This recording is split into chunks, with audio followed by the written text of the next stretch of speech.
Светът не е справедлив. Богатите не са по-добри, просто знаят как да заобиколят системата, без да я нарушават. И сега ще ти кажа как точно да го направиш и ти. Първо, не ти трябва продукт, а обещание.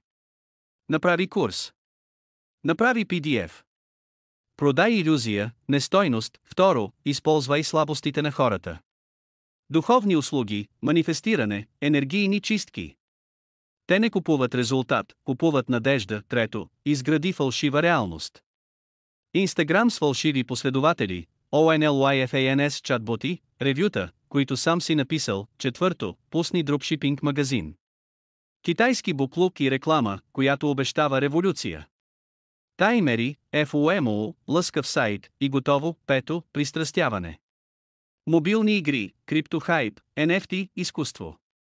Те ще влязат, ти ще излезеш, с парите, всичко това е напълно законно. Въпросът е, дали можеш да живееш със себе си.